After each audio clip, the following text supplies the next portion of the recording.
a Carol Nogueira, porque o processo nos Estados Unidos, as eleições não funcionam como as brasileiras. Por lá, o eleitor escolhe um delegado para compor o colégio eleitoral e o número de delegados vai variando de estado para estado.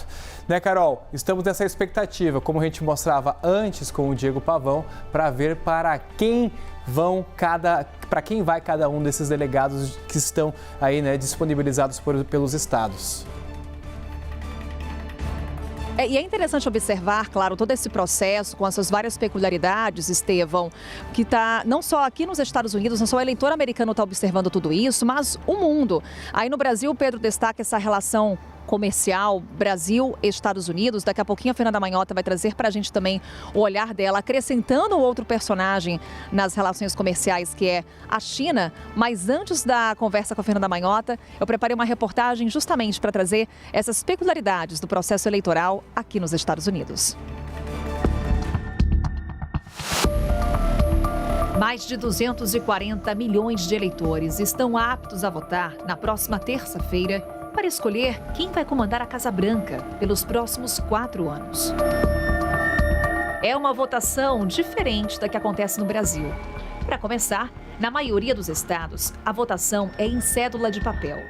O eleitor também não vota diretamente no candidato. Ele escolhe um delegado que vai compor o colégio eleitoral. Cada um desses estados tem uma quantidade de deputados do colégio eleitoral, representantes do colégio eleitoral. E esse número do colégio eleitoral, se um determinado candidato vence nesse estado, ele leva todos os delegados daquele estado. É uma fórmula que nós chamamos de majoritária. A gente fala da winner takes all, né? O vencedor leva tudo. Você vai ouvir muito essa expressão durante a apuração dos votos. O vencedor leva tudo. Ou seja, com exceção de Nebraska e do Maine, quem vence em um estado leva todos os delegados. Não importa a quantidade de votos absolutos que o candidato tenha conquistado. Basta lembrar o caso de Hillary Clinton. Mesmo com quase 3 milhões de votos a mais do que Trump em 2016, o republicano foi eleito presidente dos Estados Unidos. Hello, everybody! Wow! Daí a preocupação de Trump e Kamala. Não só quantos votos individuais vão conquistar, mas onde estão esses eleitores.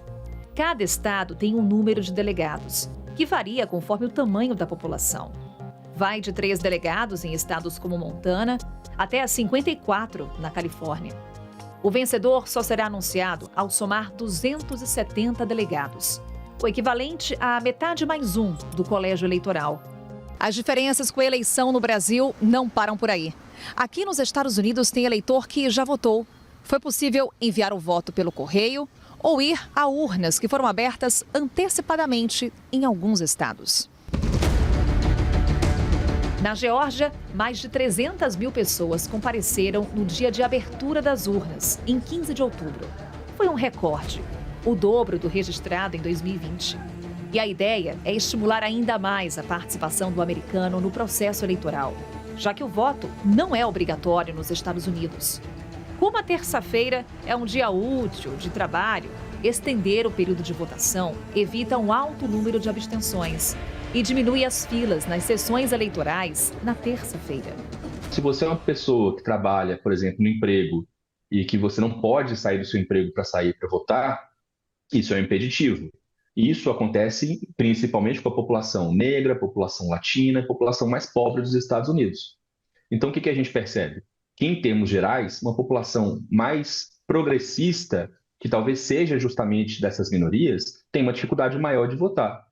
Quando a gente tem, portanto, a possibilidade de votação antecipada ou pelo correio, essas pessoas podem exercer o seu voto e isso, portanto, pode significar uma maior presença desses grupos minoritários que tendem, sim, a mexer na balança das eleições desse ano.